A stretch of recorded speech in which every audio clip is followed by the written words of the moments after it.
is what we're doing.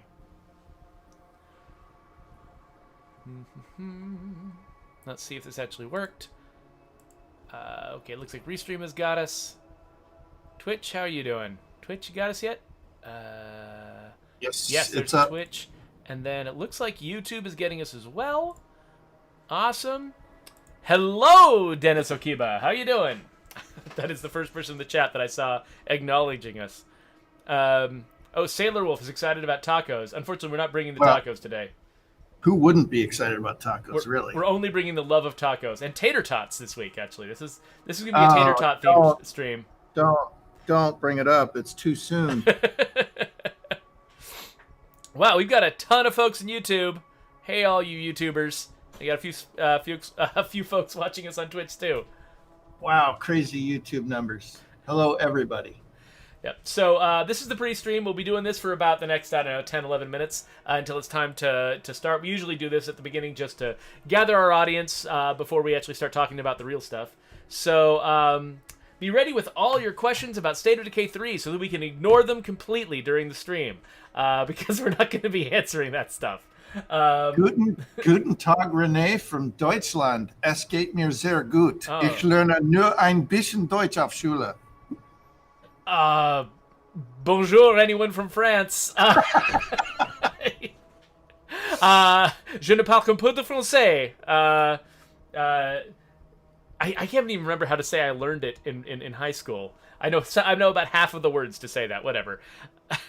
Oh, Gaz here from the UK is saying hi. You mostly talk like us, so it's a little bit easier. Oh, Arcade Remnant is in Arizona, where it's extreme. It's hot here by our standards in Seattle, but it is, I imagine, amazingly hot in Arizona. Have you guys been breaking 120 lately? I don't speak Arizonese, sadly. Yeah, so Toxic Mafia, we're not answering your questions. Sorry. Yeah. Any State of Decay 3 stuff is off the table, other than we've been working on it for a little while, and it's in pre-production. That's it. Yep, it's in pre-production, so you can take whatever implications you want from that about yeah, basically that's all we can say. So that's what we're saying about it. So there we go. Okay. Whoa, Norigeki's from the Philippines. Are y'all at UL prepared for the inevitable zombie furries that SOD3 is going to cause? Again, we're not talking about SOD3 at all. But yes, I am ready for that. Bring it on right now. There's some sickness there.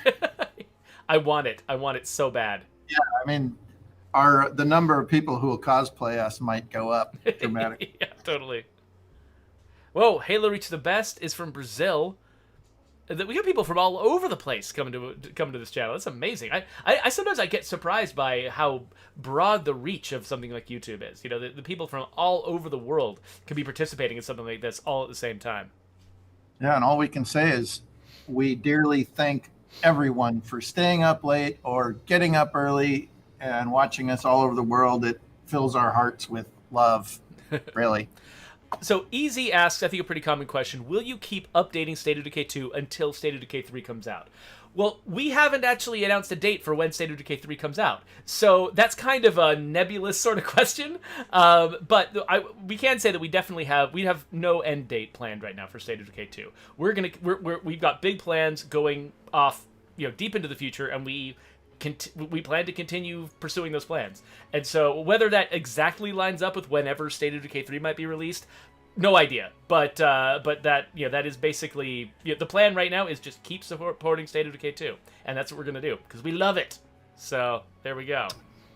Okay, Shadow of Chernobyl says that the Discord link is not working. We do have a Discord. It is not fake. We'll have to check up on that link, though. Okay, yeah, thank you. Because I think it might have changed recently, and we might not have updated the bot that posts that link. So thanks for pointing that out. I don't know if our mods are in right now to notice that, but I appreciate it. We got Italy. We've got Spain. A couple from Mexico. Turkey. Wisconsin. Man, okay, Wisconsin. That is the craziest location anyone has said yet. We've got Stephen Sanford from Northern Ireland. And Canada. Solus Soldier is from Canada. One of the most beautiful places I've ever been in my whole life is Northern Ireland. I've never been there. I would love to go sometime. You get north of Belfast, and it is like mind blowing. Alex Wood is from Sydney, Australia. Oh wow, Kazooks is from Saudi Arabia. Another one from the Philippines. And then a bunch of different states: Nebraska, Oklahoma, Central Montana, Lithuania, Scotland. Oh, you got a Sorry. Oh, there's a Scotland, Sorry right? about Easy Mode Expert is from Earth. Congratulations. Oh well. So the place where I'm sort of like scanning through the chat, I keep losing track. I keep falling way behind you folks. Okay, somebody's saying the patch link is broken too. That I wouldn't be surprised by, because we need to sort of. I think the plan was to activate the patch link around like 3 o'clock or something in time for the stream, so that might be fixed really soon. Let's see here. Well, we got Nova Scotia. We got Scotland and Nova Scotia. So we got Scotland and New Scotland. So that's very convenient. Russia. Jamaica? Jamaica. Nice. This is amazing. Whenever I hear someone's from Jamaica, my first instinct is to try to do a Jamaican accent, and then my second instinct is to not do that, because it would be terrible. I can't do it at all. Though I've always been curious if never mind. If some of the Jamaican accents that I've seen in video games and stuff are actually any good, because some of them sound really convincing to me, but I've never been to Jamaica. I don't know. Denmark and Congo. Ooh. Romania.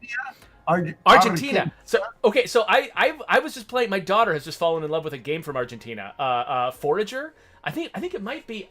I don't remember if it's on Game Pass or if it's just purchasable on the Xbox, but it's actually a lot of fun. Cool little scavenging and crafting game that was made by just a very small indie team in Argentina.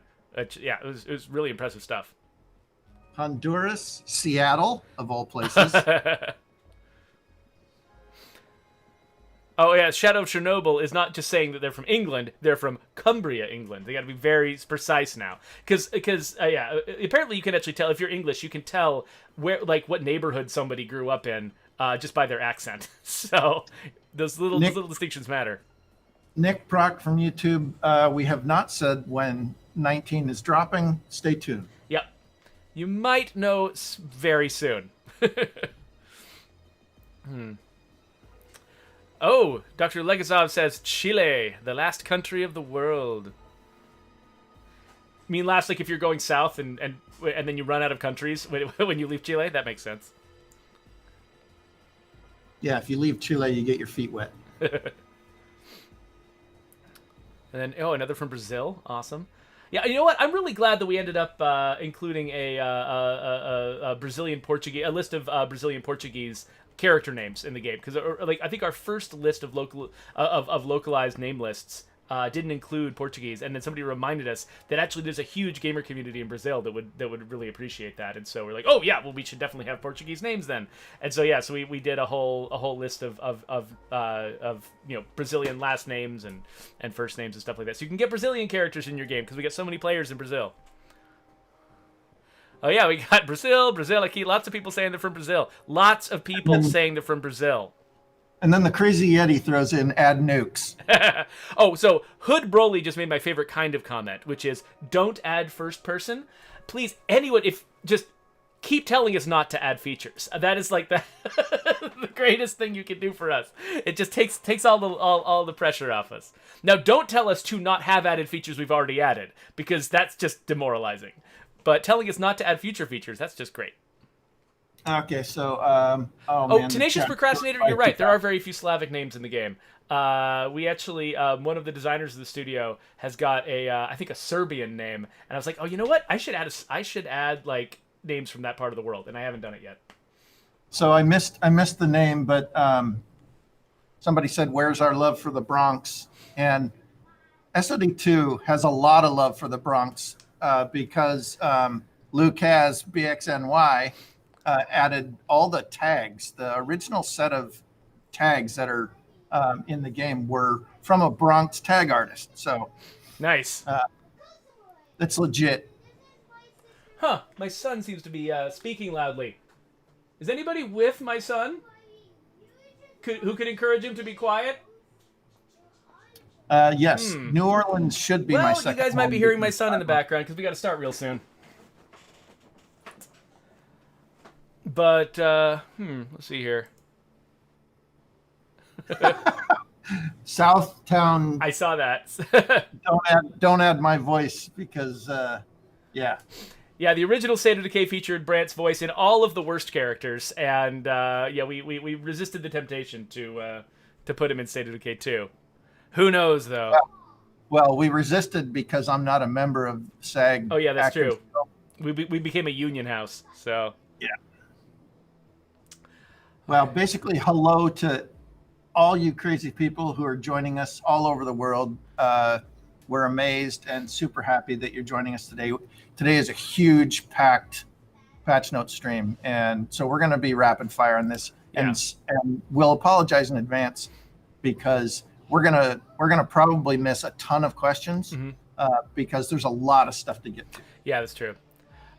Nathaniel asks whether the owners of State of Decay have their names in the characters. I'm not quite sure exactly what you're asking, but when we were coming up with the name list for the characters, we did poll the studio, and basically anybody who wanted to submit either a family name or a friend's name or just a favorite name that they had to add to the name list, anybody got to add a name that wanted to. And so, yeah, there's a bunch of names that are like references to people's family and friends and or developers on the game. That's all over inside the game. In fact, sometimes if people post their favorite characters, I'll sometimes tell them exactly where their names came from. It's 3 o'clock. We should probably get started. So let me switch over to my notes. And actually, you know what? I should adjust some stuff on my... You know what? No time for that. Let's get started.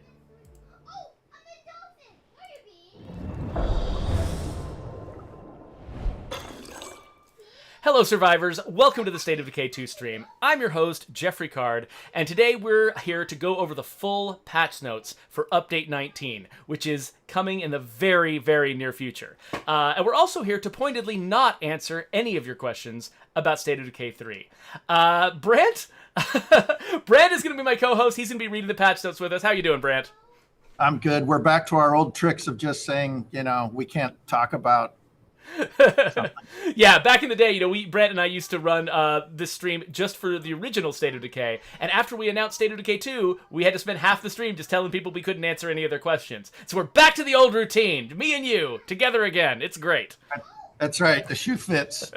So, before we get started, let's talk about the screaming zombie elephant in the room, which is State of Decay 3. The trailer for State of Decay 3, the first... more of a teaser for State of Decay 3, dropped during the big Xbox Series X showcase last week. And you know what? In case you missed it, let's watch it right now.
So, I know you all have a lot of questions about what you just saw in that trailer.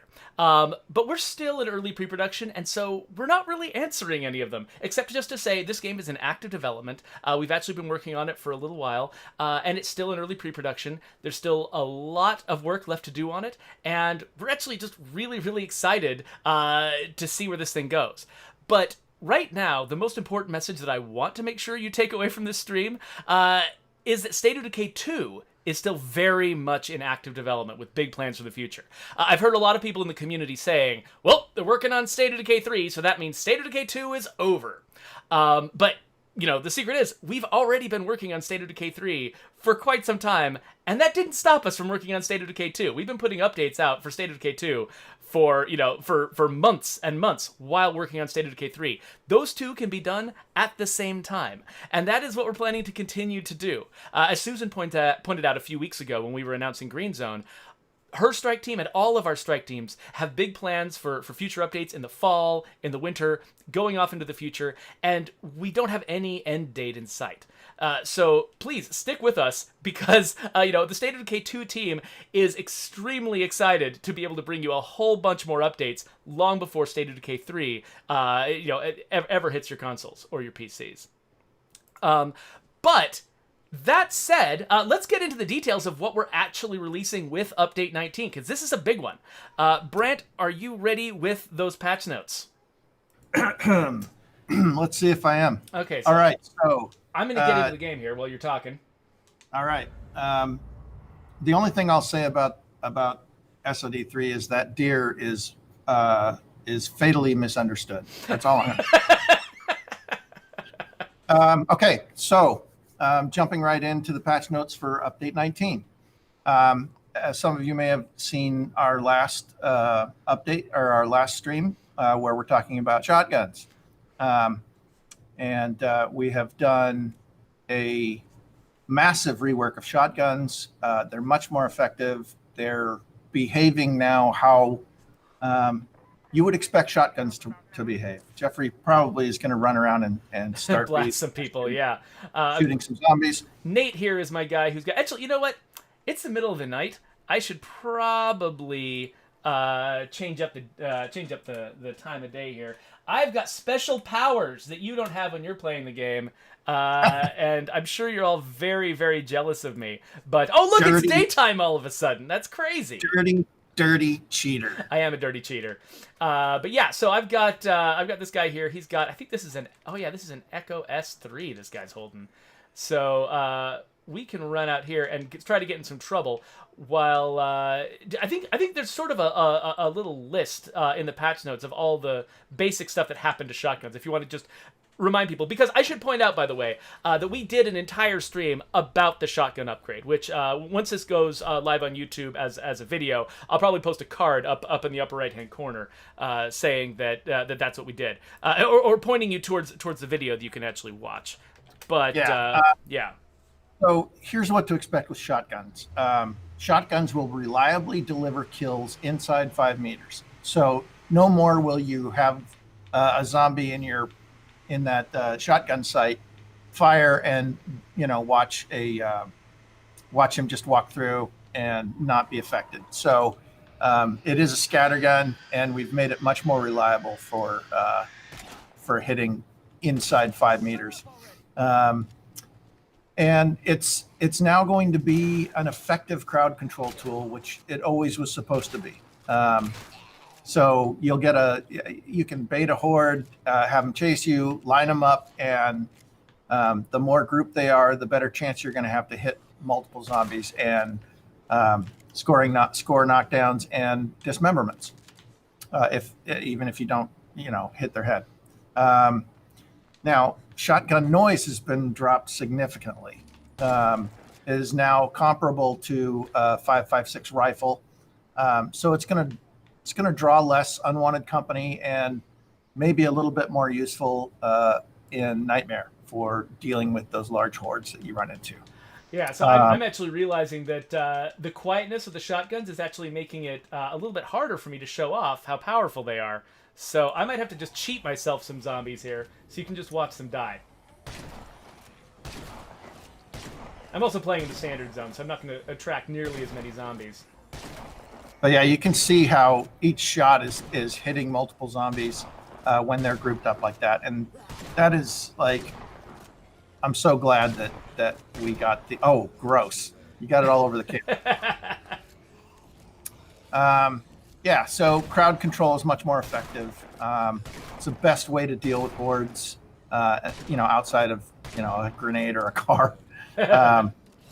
And more importantly, the shotgun is in my opinion now much more relevant in the State of Decay world, and definitely acting the way that we'd always hoped. And want to thank Brian and Zoe McClatchy for taking that burden on and actually really getting into the mechanics of the shotgun. All right, so what's next? We've also got a big retuning of the vehicles, right? Yes, this one's huge. So we actually, and I should put a link to that video up on the screen whenever this goes live with the VOD on YouTube. So vehicles got a huge shot in the arm. It started out as Dan Mode, our vehicle artist and all-around vehicle guy, was working on some vehicles and decided that he really didn't like the fact that powerful vehicles couldn't navigate the world very well.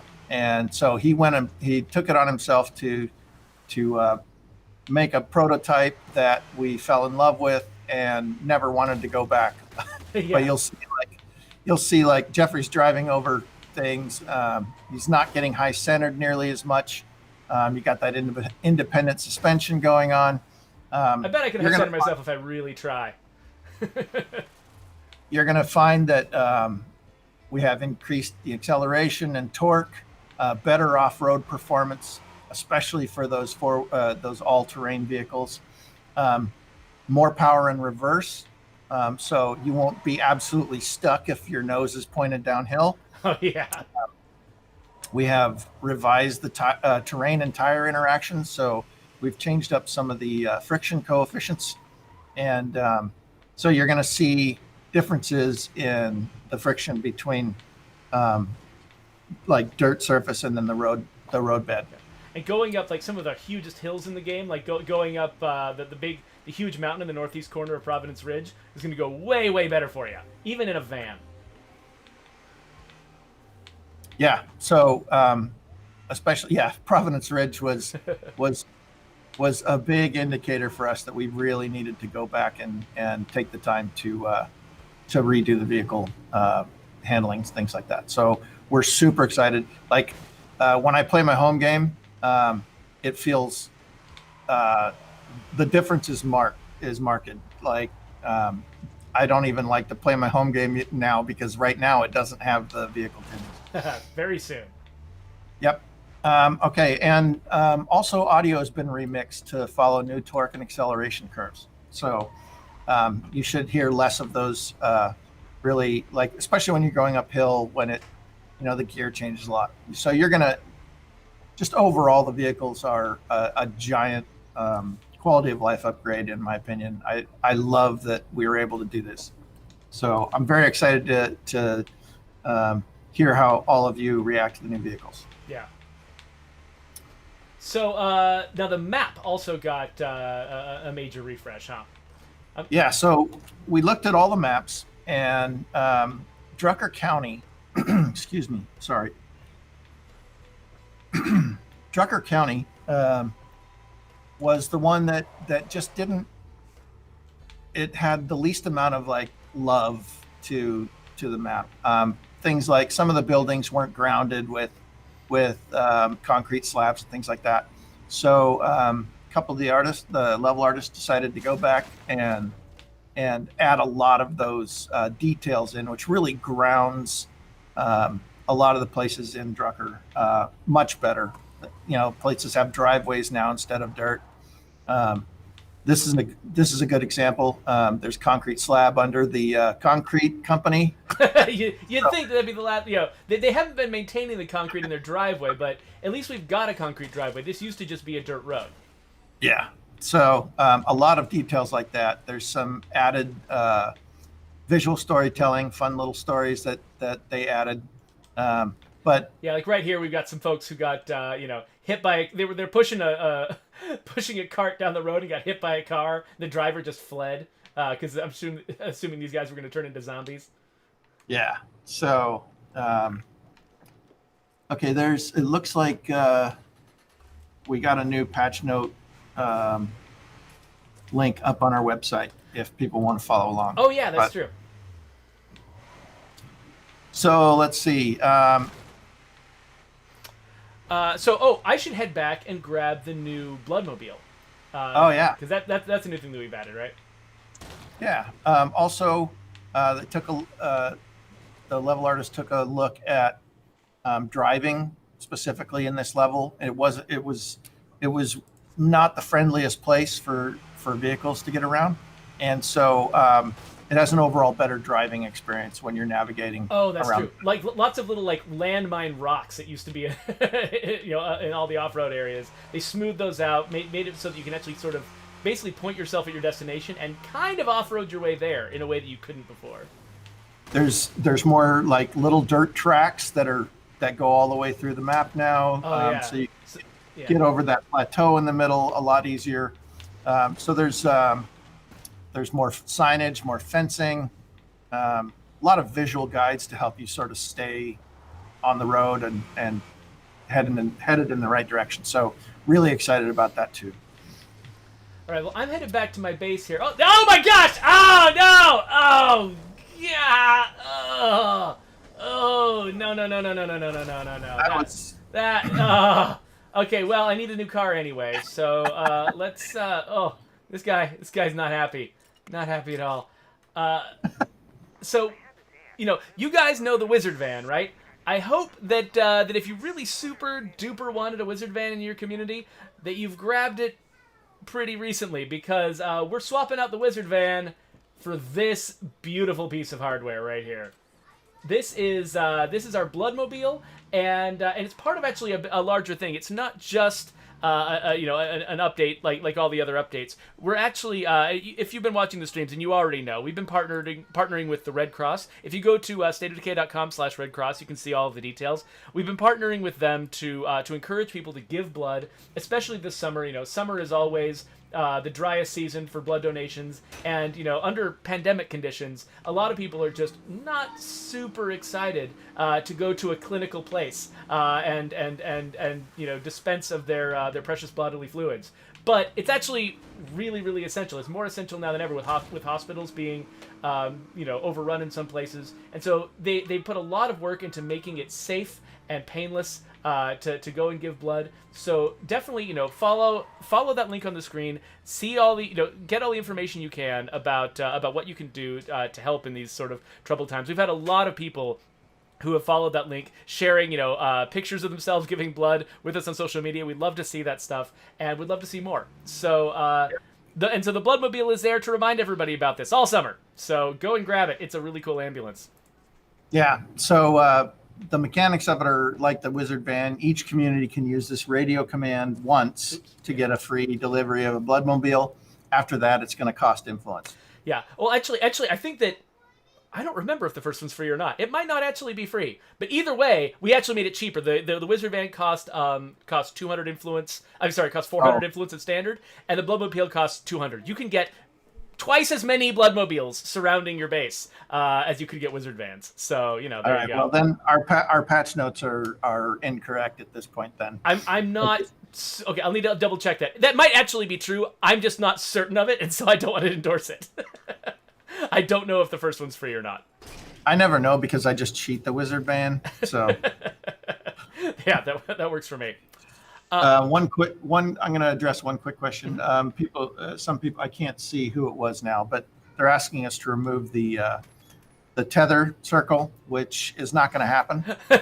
Yeah. And I'll just address this. It's because we're peer-to-peer, and the host has to load everything that the players are seeing as well. The visitors are seeing as well. Yeah, that isn't an arbitrary design limitation. That's a technical limitation. It's there for a reason. We can't easily undo it. Yeah. Okay. So moving on. I think we got the World War II pack next, right? We do, and the World War II pack is returning, and it comes with some significant upgrades. First and foremost is the ceremonial M1A1 Thompson. This is very much like there it is. the Tommy gun that we've had in the World War II pack. But this one is a pristine gift, ceremonial gift to a retiring general. And so it's very fancy, very shiny. Sexy. Yeah, it's all shiny. And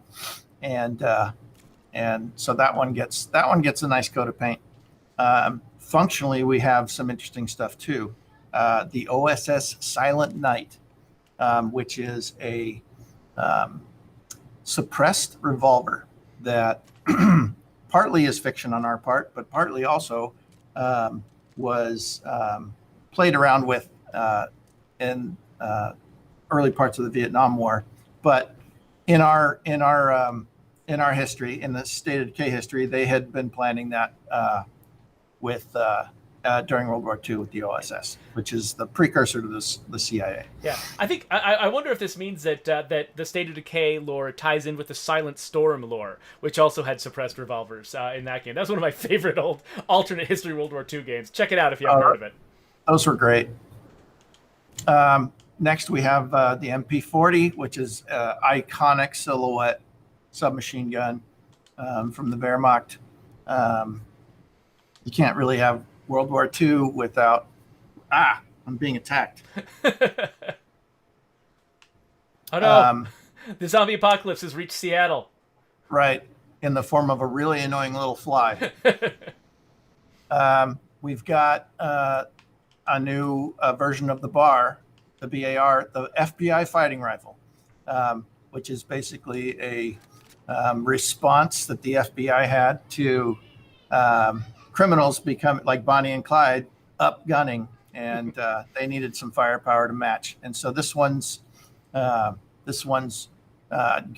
a front post to keep it more level, better handling. But it also is fitted with a rifle compensator that is removable. It's a new compensator in the game called the Vintage Rifle Compensator. So, and you'll be able to put that on any gun that can take a muzzle attachment. So that's pretty cool. Yeah, you can, like, for instance, I could stick it on the MP40 if I wanted to. Yep. Boink. Let's see. There's two versions of the Soviet PPSH-41, which is another recognizable silhouette from the era. It's a very high rate of fire, drum-fed submachine gun for close quarters battle. We have sort of a historical version, which Jeffrey's showing right now. And then then we've got the Danger Dog PPSH-41, which is somebody, a gunsmith, a modern gunsmith, grabbed one of the old ones and updated it with a shout out to one of our favorite lab dogs named Danger. And there's some art on the front that has his picture on there, spray painted. Let's see. Is that all the guns? That might be all the guns. I believe that's all the guns. We've added some melee weapons as well. We got the antique German trench tool, which is it's a sort of a useful, brutal shovel, very much like the U.S. trench tool that we already had. It's effectively a bladed weapon, right? Like you're chopping zombies with this thing. Yeah, and you'll see in the art that somebody has sort of even sharpened that edge a little bit more. Oh yeah, you Mark, can kind of see that. Undead Mark is the master of all of our melee weapons now, and he did a great job on that. Now we have a new heavy called the Tank Hammer, which sounds funny, but this is an actual tool that you'd often see strapped to the side of a tank. And tanks are notorious for needing maintenance, especially if they're driving around in the forest or in the desert. They take a lot of wear and tear, and their treads need a lot of work. And Because they're heavy, you need a big hammer to work on those things, and this is what that is. It's specialized for tank work, but it also specializes for smashing zombie heads. We also have some really cool new outfits. Oh yeah, let's have a look at those. So we've got. Yeah. What do you got there? Which one is? Looks like we've got the combat helmet on Mary here. Which yep, is we got lovely. a new combat helmet. And then we got the aviator helmet or aviator hat on right. on this person. It's a vintage leather flight helmet. On Marcy. Hat. And was it just the two hats? I'm trying to.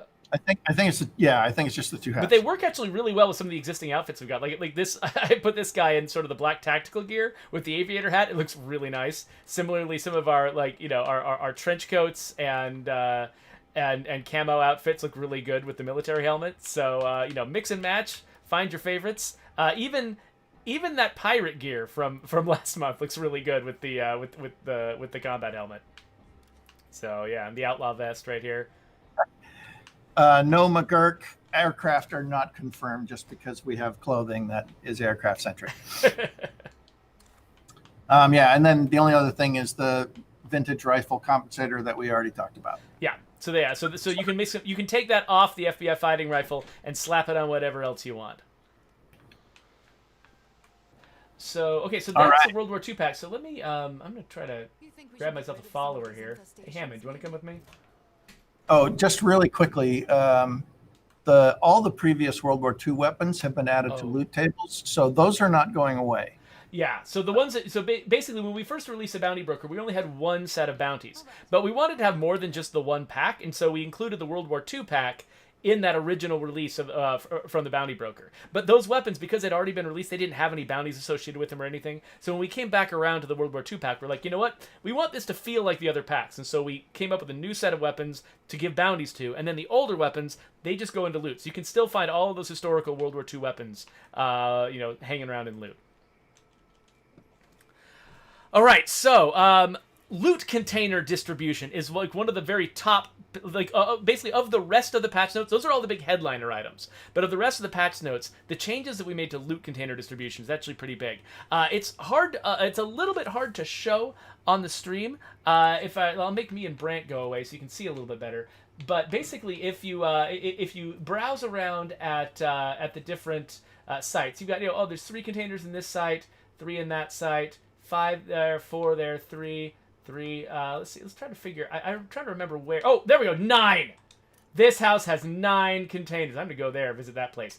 So what used to go on all the time is that most houses had 5 or 6 containers in them, and what we found was that players typically would basically run out of space in their backpack and run out of space in their vehicle about halfway through a house. It would just happen all the time. And people would always feel like, oh, I never have enough space in my inventory, because I'm just constantly running out of these really frustrating scenarios. And we're like, we're not going to be able to get rid of inventory pressure altogether. That's a big part of the game. But we can probably tune these houses so they're not just creating that situation again and again and again every single time you scavenge. And so now, instead of most buildings having 5 or 6 containers, now we've got... I can show you here. So this is the way that loot distribution used to be. So you can see that most buildings had 4, 5, 6 containers. When you got down to 3 or got up to 7, that was less common, and it got much less common as you go out to the edges. Now, it looks more like this. So now you're much more likely to run into buildings that have 3 or 4 containers, and then almost nothing will have 5, 6, or 7. And then you've got a few that have 8s, 9s, 10s. Those became a lot more popular. So overall, the amount of loot in the map is exactly the same. That hasn't changed. The only thing that's changed is the pattern, how it's spread out. So what our hope is that basically, instead of frustratingly being unable to finish looting most of the houses that you encounter, instead you'll have a lot of houses that are easy to wipe out, no big deal, and then some where when you arrive you're like, oh yeah, I couldn't possibly fit all this into my backpack because there's just so darn much of it. And the hope is that being able to quickly and cleanly scavenge a house and running into a house that's a complete bonanza that just surprises you at the amount of loot in it, that both of those would be good experiences instead of the bad experience of getting halfway through a house and needing to come back. So that's Yep. the explanation of that. That's the big top patch note, but we've got a lot of littler ones, and we're going to actually start getting into a few of the things that you folks haven't quite heard about yet. I'm not sure if the next one is something you haven't heard about yet, but there you go. I think, Brent, you've got the next stuff here. I'm trying to find Where we are. Let's see. I skipped around a little bit. Sorry. We skipped over what's coming and going. Or are we Oh going to yeah, do that we're gonna later? do that. We're gonna do that at the very end. Okay. Though we should actually mention that it's the was it the bundle up pack that's going away? Yes. So the bundle up pack, which has been at the Bounty Broker, that's the one that's going away to make room for the World War II weapons, for the World War II pack. So be aware of that. We'll get into the far future plans a little bit later. So I think where we are right now in the patch notes is the systems section, where it says So this is where we're going to sort of go through the bullet points of a lot of the smaller changes that we've made that we really haven't talked about much. Let's see. One of the big ones is if you start a new green zone game, many of you will have noticed that if you took your community from standard zone into green zone and you had already unlocked the legacies, that those legacies went away. We are fixing that. Yeah, that was unintentional. We actually didn't want we wanted your standard zone and above legacies to carry over into new green zone games that you started. We wanted you to sort of grandfather that in, and there was a bug that prevented that. And so a lot of you noticed it and thought it was intentional. It wasn't intentional, and so we're fixing it with update 19. So another one is kind of a no-brainer facepalm that we didn't include before, which is you can now craft toolkits and advanced toolkits in the auto shop. Can you believe that an auto shop allows you to repair vehicles? But what's interesting about and what is different about this is that it includes a brand new bulk crafting option. So it actually makes the auto shop the ideal place to craft these things. So you can craft several at a time. So you notice that, for instance, here, you can craft one toolkit for 35 parts, but you can craft 3 toolkits for 70 parts. So it's 3 for the price of 2 if you have an auto shop. And so that investment that you make up front in the auto shop, in training up an expert who can allow you to build the auto shop, or choosing a base that has a built-in auto shop like I have with the Wheelhouse Truck Stop. Zombies! If you put that effort in, now you actually, you get an advantage to repairing your vehicles, which seems appropriate, right? Ooh, and then this next one is something I want to show off right here. So you remember that we recently changed it so that characters who didn't have the scouting skill were able to, once you cleared all of the rooms and all the zombies out of a house, you were able to see icons through the walls. And that worked pretty well, but we thought it could be polished and improved just a little bit. So you'll notice that now, when you're seeing an icon through a wall, it's hollow. Instead of it being sort of the same bright white icons that you see when you're up close, like this one right here, like this end table and this gun case that somebody has at the foot of their bed. I'm going to see what's in here. That was modeled directly off my bedroom, by the way. Oh, it looks like we've got... Oh, look, we just discovered a World War II rifle. There it is. Isn't that the M1903A4? 1903. Nice. Well done. But you'll notice that the ones that are in the other rooms are hollow, and there's a reason for that. Sometimes you've got something that like a container that's right up against a wall, and we were noticing that if I'm standing right here, if there was a container right here, I would think that I could interact with a container right here because of the icon. So we wanted to make sure it was really clear that when an icon is through a wall, it's through a wall. And you know that you need to go into the next room in order to get it. So minor quality of life tweak, but we thought it would be helpful. Well, I mean, and this will show those pesky little containers that are hiding on side porches, which people love so much. Yes, exactly. Those, and actually, that's even a different change because those were not showing icons at all before. And this particular house, I think, doesn't have any containers on its porch. Let me double check that to make sure, because if we can show it, that'd be great. No, this one doesn't have any open containers on the porch. But now, if you're inside the house, you can see the icons on the porch. And so that'll be huge. I mean, how many of us have just gotten really used to the idea of like, oh, I found 3 out of 4 containers in this building. Where is it? Where is it? Where is it? Oh yeah, it's on the porch. So that'll be a lot easier to find now. Magic Man, I lost my hair at 16, so that was a long time before SOD1. Okay. Okay, let's see. I'm trying to. Oh, so on to gameplay fixes. We made some fixes to the way noise stats are calculated for revolvers. It used to be that the 357s were much louder than the 44s, which didn't make a whole lot of sense. Yeah. And also, revolvers are quieter than they were before, and that puts 44s at the loudest by a small margin in the revolver category. But they're quite a bit quieter now. So have fun with revolvers. Yeah, it's not like you're setting off fireworks every single. What we don't have anymore is Indiana Jones's revolver, which sounded like a howitzer every time he fired it. That's not what's going on anymore behind the scenes. We missed a couple of minor ones under the systems section. Oh crap! Sorry. Oh, no, that's fine.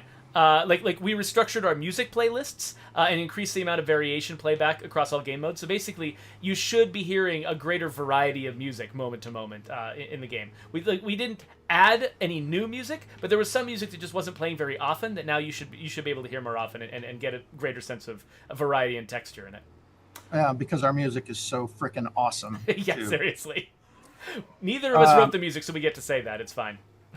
And then we corrected some icons in the closet that weren't showing accurate colors for the associated outfit items. Yeah, I don't know which ones those are. I'd show you. But basically, when you're... Okay, I've got a feral chasing me, so I feel like I can't really safely open the open the menu here. Have I left him behind? I've left him behind. So on the community screen... literally, let me just make Brant go away because he's just in the way. I'm in the way too. We're both in the way. All right, so yeah, when you open up one of these, you've got these little icons that represent the color schemes of the outfits, and you can see these are all really accurate. There are a few of these that had not been accurate for a little while, and so now you should find that these little square icons show you pretty accurately which outfit they refer to. So that if you've got a memory of a particular outfit, you can pretty reliably identify it by its color scheme on the icon. Whereas there were some places where that wasn't the case. Okay. Let's see. Okay, so I went through the revolvers being quieter. Yes. And let's see. So weapon sway is now realigned to correlate better with barrel length. So it makes a little bit more sense. Expect to see more stability from 50 caliber rifles and long barreled revolvers than you did before. So it's going to be easier, or the sway is going to be more mitigated the longer your barrel. Yeah, so you can see right here when I switch to this M1903, the amount of muzzle sway that I'm getting from this gun is a lot less than what I was getting from the PPSH, and that was true in a lot of cases in the original tuning, but now it's much more consistent and true across the entire arsenal of weapons. Something Visid asked something specifically about the PPSH. Mm-hmm. The historical version of the drum magazine holds 71 rounds. I limited it to 50 because otherwise that would become way too OP, and it would be the only gun anyone ever wanted to use. Yeah, and we didn't want to get ourselves into another situation of needing to nerf a gun after the fact. So Yeah. it's good preemptive nerfing of pre-nerf. Yeah, it's pre-nerfed. Let's see. If you have an ally firing through you harmlessly due to the lack of friendly fire, you will no longer see gouts of blood splashing out of your body, sending you mixed messages about the danger you're in. Yes. So let me. I don't know if I can get into the kind of trouble I need to get into to make this happen, because actually, you know what? Let me just switch into cheating mode here and just spawn a bunch of zombies so we can hopefully see what we're talking about. Oh, you put my face on the screen? Oh yeah, of course. It's the best. Oh. It's the best thing we could possibly share with our audience. I think we lose 3,000 followers every time you do that, Jeffrey. Okay, so you notice my follower is shooting at these guys from behind me, and she's trying to get in front of me and stuff. But it used to be that when you had a follower behind you shooting, you would see gouts of blood coming out of your own body as they were shooting you, and shooting through you. And it was just because that's just what bullets do when they encounter a human body in our game, is they make gouts of blood. But yeah, Zoe went in and changed that so that now if you're shooting at zombies and aiming at them and your friend is shooting through past you from behind, we don't show the guts of blood, because what we're pretending is they're shooting just over your shoulder at the zombies. And That's so right. we don't need to give you sort of this fantasy of, yes, I can take an infinite number of bullet shots from my friend behind me, and that's just fine. So we're, the bullets might still actually be passing through your body, but we're not leaning into it quite as hard. Yeah, either way, it's really unsafe weapon handling practices. But, we're just going to look past that because it's a game. Yeah, exactly. All right, we're on to some balance tweaks here. We fixed a bug that was causing the Big Boss, This the one. upgraded military truck, to take engine damage twice as fast as any other vehicle. Which didn't make any sense, because the front of this car is more armored than any other vehicle. Yeah. As a side note, there's quite a few questions about adding real military vehicles, and real military vehicles are some of the only vehicles we really can't add because the companies that make them are very strict in their trademark and litigious. So we're sidestepping all of that. Yeah, so we've got our, State of Decay 2 takes place in an alternate universe where different companies made different vehicles for the U.S. military. That's right. So it's a lore thing. Get into your lore. That's right. Role play. Let's see. The Spec Ops AW sniper rifle is now 6 pounds lighter, making it 1 pound heavier than the standard Arctic Warfare. Yeah, so it didn't have a mystical, lead stock or something like that. Yeah. The CM1A breacher now features the benefits of a professional choke, as it was the original intent for that weapon. So it's just going to that's across the board. You don't have to pick up a new one. That's going to be fixed on the existing breachers. Let's see. And by the way, just leaning back into our old our vehicle retuning thing, just the fact that I can off-road so effectively, even in under the worst conditions, in an ambulance, is just an amazing thing to me. As I just had to remark on it real quick. Dan redid the collision on the vehicles across the board, so the bottoms are actually smooth instead of basically giant hooks ready to grab anything that you drive over. Yeah, it was basically like you were sort of landing a jet on an aircraft carrier, and you had sort of like this hook dragging behind you, just waiting to catch something and stop you. That is no longer the case. Oh, and actually, something that we forgot to mention because it's not in the patch notes. At the same time that Dan was retuning the physics of these vehicles to make them handle differently, we also had a programmer going in and putting some limits on the physics impulses that can affect these vehicles. And what that means is you should see a lot less of vehicles hitting around an obstacle and flying and spinning into the air, like some kind of crazy meteorite. So physics being what they are, we don't want to make any definitive promises that stuff's not happening anymore. But I'm really interested in going on, for instance, Mon Prince Cyclope's stream and seeing if he can roof park vehicles anymore. Because we might have broken the thing that made it possible for him to roof park vehicles. And let's just make it clear that was not to stop him from doing that. Yeah, no, that wasn't the purpose. But It was mostly to keep people from using vehicles like that to fast travel across our map. Yeah, exactly. And then parachute down. So Mon Prince, we love you. We hope we haven't broken your pastime. But at the same time, there are a lot of players who really wanted to see it end to cars just spinning into the wild blue yonder. And so we're hoping that this has been effective and that you won't see nearly as much of that. This is State of Decay, so it will happen. But somebody's going to run into something weird, but we're hoping that most of the time that'll be a lot better. Let's see. Oh, so we got catching Echo up here. S3, yeah. We increased the magazine size of the Echo S3 shotgun to 6+1, so it keeps competitive among the other updated shotguns. Yeah. So I actually originally, had one of those. If you scroll back earlier in the stream, you can see me firing one very early on, and you can see that you can load 7 shells into that thing. Yeah. Which it was lagging behind the others in usage because you couldn't do a whole lot of damage with it. Because you were running out of shells and it takes a while to load shotguns. Yeah. They probably are the slowest loading guns in the game, so. Woohoo! Yes! All right. Another weapon that we that we looked at that had sort of lost its popularity over the years was the sword known as Excadaver. Or Excadaver. No one can agree on the pronunciation. It could be either one of those. Excavator. So now that it feels like to make it feel like a potent reward, we boosted its lethality, dismemberment, and ease of use. The sweet skull sword also gained some improvements, though to a lesser degree.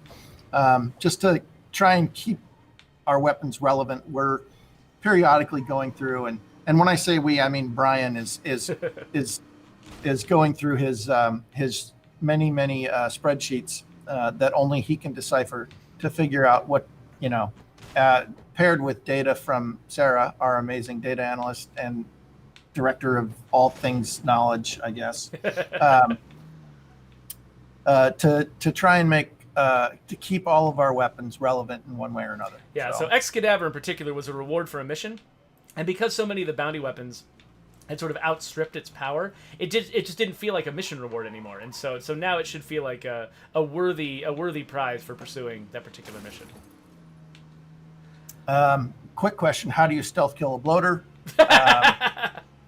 Suppressed weapon from a mile away. Yeah, exactly. The Echo S3 shotgun is a great way to do it. Or you can do what Fall Down does and try and stab him in the head with a very small knife. Let's see. Okay, so this one is this was probably the most controversial thing we've done. Oh gosh! The pyro launcher effectiveness against plague hearts. Speaking of bloaters, yeah, seriously, that's how you stealth kill a bloater right there. I just demonstrated it for the audience. The pyro launcher's effectiveness against plague hearts has been reduced. It's still quite effective against groups of zombies, but no longer will it reign as the supreme weapon to use against plague hearts, because we don't want like that one weapon that is godlike among all others. So yeah, and it's not like it's ineffective. I mean, if you're willing to spend a couple magazines of the ammo, you still can take out a plague heart with it. And the fact that it makes a fire everywhere it lands means that you can basically be taking out the plague heart and be fighting ads at the same time with the same gun. So it's still a valuable gun in a lot of ways. It just isn't the sort of the instant one shot one kill button that it was before. And it's also still pretty darn effective against crowds of zombies. Grumpy Old Man says we need hordes of rats at plague hearts, and I will counter that by saying rats are really smart survivors, and they're not going to be around a plague heart that might be not good for their health. Yeah, no, that is probably true. I think I'm going to cheat myself some zombies here. So time for another massive brant on the screen while I do that. Oh, come on. All right, yeah. Oh, whoa! I left the cheat thing on the screen. That's not what I'm supposed to do. I'm so sorry, everyone. There you go, everybody. Oh, made the game look so. Oh, that was embarrassing. Okay, anyway. Yeah, so it's still effective against crowds of zombies. No big deal. Let's see. There's some miscellaneous fixes that we did. We made further adjustments to the maps beyond the refresh of Drucker County in response to minor bugs with collision textures and things like that. Basically, I find a different way to say that same thing every single time we release an update, because the map artists and Brant and a bunch of other folks that touch the environment are just constantly fixing bugs and minor issues that they find. So there's more. So a lot of you have seen this, and admittedly, you'll probably see this again. We fixed some of those grayscale interior lighting bugs that make it look sort of, somebody said Metal Mario, kind of looks like that. Yes, and we probably will see that in the future because we have two different systems creating the lighting in our game. And often when we're rebuilding maps every night, those systems headbutt each other, and an interior or two get messed up. Yeah, it's collateral damage from a feud between two different lighting systems. Yeah, so it's gonna happen, but we're trying to track all of those down because we don't like seeing that. Yeah. But we have made some fixes to some really egregious problems there.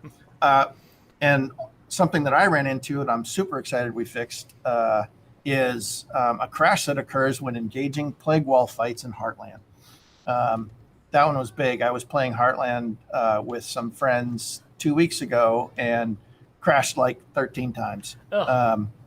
So that crash has been looked at, and that shouldn't be happening nearly as much. That's the end of sort of the patch notes. The big list of patch notes, and I'm glad we made it this far. I'm actually surprised we managed to get through the whole thing. We've still got like 10, 12 minutes left. And so do we want to tell them when they can expect this update to land? Because now normally, because we can't usually do that, right? No. We can't really show. Usually, what we say on these streams is that there's always some delicate calculations that go into the exact moment that something releases, and so normally there's absolutely no way, under any circumstances, am I going to tell everybody here when we're going to release this. Yeah. Except it's going to be 8 p.m. tonight, Pacific time. So Brent's right. He was not going to reveal it. I was going to. Right. So 8 p.m. tonight, Pacific time, whatever that is in your local time zone. That's when we're expecting this to land. To land. Now, maybe it'll be a few minutes earlier or later. Somebody's got to physically push a button, but that's when we're expecting it to land. So just a few hours from now, you're going to have update 19 on your machines, ready to go. And with that, so super excited. So the way the servers work, we don't know. It's sort of a black magic. They have to sacrifice, I don't know, some sort of chicken or something to turn on all those servers, and they don't turn on all at the same time. So, like Jeffrey said, don't send us hate mail if it's 10 minutes late. Yeah. Because once we give them the build, and a completely different entity actually pushes that out to you guys, and they give us a time block, and 8 p.m. is when that is supposed to start. Yeah. 8 p.m. Pacific, sorry. Yeah, 8 p.m. Pacific. So that's when we're planning on getting it. And so now we've got another kind of 10 minutes before we want to, sort of talk about what's coming in the future and wrap up the stream. So one thing that I think might be interesting to mention is there's been a couple of really interesting sort of little favorite games of mine that have just come to Game Pass. I know that a lot of folks here are Game Pass players. They play our game on Game Pass. I just wanted to point out real quick, not only was Grounded just released, it's from our sister studio, Obsidian, who normally make RPGs, but they've decided to make a survival game that's sort of inspired by Honey, I Shrunk the Kids. You're in your backyard cutting apart, instead of chopping down trees, you're chopping down blades of grass.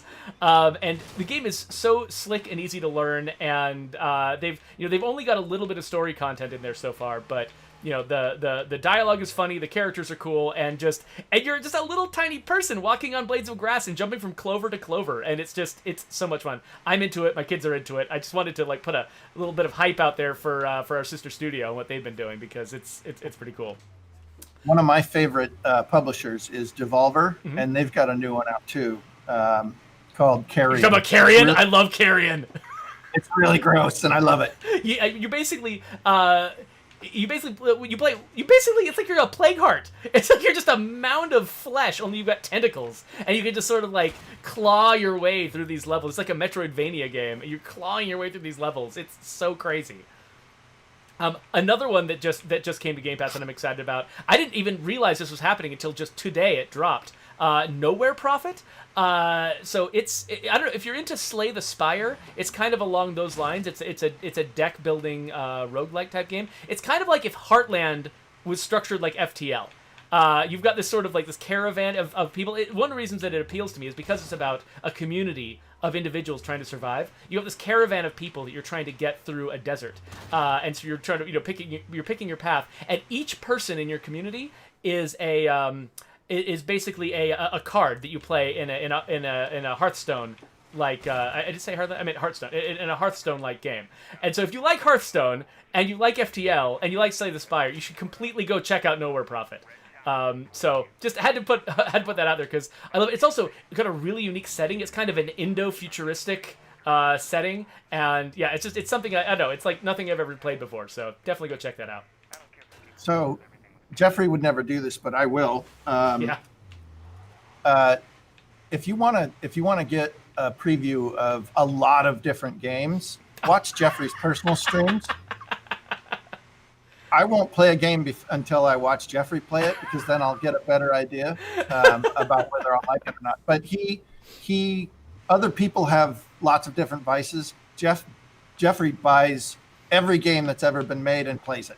Mostly little indie games and stuff like that. But yeah, thank you, Brett. That actually, I try not to, sometimes I'll mention it during the pre-stream. I try not to hype it because I don't want to use this platform for self-aggrandizement basically. But that actually is humbling and touching to me that you like my channel, Brett. So thank you. Yeah, I mean, I'll stop when you do an OnlyFans, but before then I'll keep hyping you. I mean, I'm not trying to make money on it or anything. I don't take donations or anything like that. It's just something I do. Basically, the reason I do it is because as a game designer, I feel like I need to play a lot of different games, and knowing that I'm playing it in front of an audience means I have to think more carefully about them. I have to talk about them. I have to be more analytical about them, and I end up learning a lot more about the games that way. So having an audience actually really helps with that. So maybe I'll put a link in the doobly-doo, and you can find it if you want to. But well, do that at my request, so it doesn't look like you're hyping yourself. Okay, thanks, Brett. I appreciate it. We got a content question here. Mr. D Gaming says, guys, what's the creative process like for coming up with new content, and how much fun is it? I'll answer the second part. It's terribly boring. We hate it. No, a lot of times when we're looking at content packs and things like that, we look at what might, if there's a theme we can grab onto surrounding the time box that we want to release in, and then see if there's something we can work into that. Otherwise, some of it has been, the inspiration can come from just about anywhere on the team. Yeah, one of the tools that we use is we've actually got kind of a little bulletin board like thing, a digital bulletin board where basically people can submit, anyone on the team can submit ideas, and sometimes I'll also go through the wish list that we have on our support site. By the way, if you go to support.stateofdecay.com, there is a wish list on there where you can post ideas that you have, upvote ideas that other people make, and we actually pull from that sometimes to add to our own little board of ideas. But basically, anybody on the team who wants to can add an idea to that board, and then later on, when we've got a gap in our schedule and we're looking for something to do, we go over that board, it's prioritized, and we find some things that we can do. And so basically, people, anyone on the team can submit an idea and have it get all the way through to release. In fact, a lot of the little smaller changes that you're seeing are things that pass through that board. And so it's fun because basically people are just ideas can come from anywhere. And so people are just keeping their mind open for ideas all the time. Usually we don't get into a situation where somebody is like, okay, we need to come up with a piece of content. Let's sit down and think of what it's going to be. Usually we've already collected so many ideas already by the time we realize we have a space in our schedule that it's really a question of sifting through the ideas that we have and picking which one goes next. Sadistic Sam, you'll never see me as a playable character in the game because no one would want to play somebody who can never get past 0 stars in cardio. Yeah, I think while technically I think it was Big Lou who posted a character who was a human potato, had the human potato trait, which is basically just like one of the worst. I think it's like a cardio and stamina just debuff or something. I don't remember exactly what it does, but it just makes you pretty useless in combat. And while technically that one was based on a tweet by my friend John Jones, I still think of it as being largely based on my own athletic capabilities. So no one will want to play me in a game like this either. Now, somebody suggested that we put Phil Spencer in as a playable character, and in that case, they would be maxed out all the time. Yeah, if Phil wants to come and get his face scanned, I am all for it. So that's right. Okay, so we've got about 3 minutes left. So let's say something real quick about the future of State of Decay 2, because we talked a little bit up front. I want to really reiterate to folks that especially if you came in here later, you jumped around in the video and you missed what I said up front.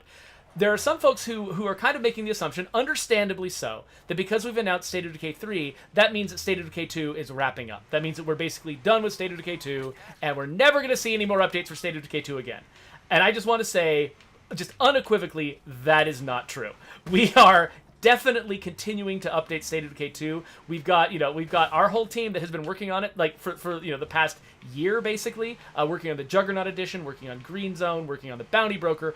All those folks, we are still working on this game. We've got long-term plans going out, into the rest of this year. Each of our strike teams has got plans into the future, and then more plans after those plans. We have got no end date picked out. We're still on this game. This game is our full-time job, and we're still working on it. So if you want to stick around with us, if you want to keep playing this game, we're going to keep having more stuff for you. Continuously, including the very next update that's coming after this one, which is Update 20. There's no big surprise. It's not like the name Update 20 is a huge surprise. But one thing we have already said is that Update 20 is when the Anniversary Pack in the Bounty Broker, it's when that one is going away. And it's going to be replaced by a refreshed version of the Go Bag Pack, which is coming back. That's an older pack that we retired a while ago, and it's coming back, just like the World War II pack. And so you're going to see that one come in. It's actually going to have 3 new bounties that let you earn some brand new items. So we'll give you more details on that if you want to subscribe to this channel. I mean, we're going to, as soon as that information is available to share, we're going to share it with you right here. And we're going to give you a tour of all of the new content that's coming with Update 20. Now, Update 20, compared to Update 19, which has got several major system reworks, Update 20 is going to be a little bit slimmer. I think there are a few little items in there, though, that I think you're going to be really excited about once we're able to talk about them. So Update 20 is going to come sometime in the future, sometime after tonight at 8 p.m. And so we're looking forward to that. And then that's not going to be the last update. There's going to be an update after that, and an update after that, and just continuing on into the future. So stick with us. We love you all. We want to keep supporting this game because we love having you as our audience. We love all the suggestions you've been sending in. We're paying a lot of attention to them. And our favorite thing in the world is the fact that we're allowed to continue working on this game that we poured so much love and effort into, that we get to keep perfecting it and keep trying to make it better and better over time. So thank you for sticking with us. It's you playing the game that lets us convince our bosses that we should keep working on it. So thank you so much. You're making this possible, and we really appreciate it. We literally could not do this without you guys and the numbers you are playing the game all the time. It's impossible to show how much appreciation we really feel for you guys. Yep. So with that, I think we'll get out of here. So Update 19, it's soon. It's so soon. It's 8 p.m. tonight. So, unless you're watching this much later, in which case it's whatever. It's in the past. Maybe you're in the past. Maybe you're about to download Update 21 when you're watching this video. I don't know. You're already playing in, some other time-space continuum thing. Maybe you got one of those little greasy existence controllers, and you're just wow, just deep in the future. Wow, pulling that one out. Somebody reminded me of that movie. Oh man, that movie. The first 10 minutes of it were very interesting, and that's all I watched. So you didn't need to suffer the pain for the rest. Okay, I did. I think it's been 20 seconds.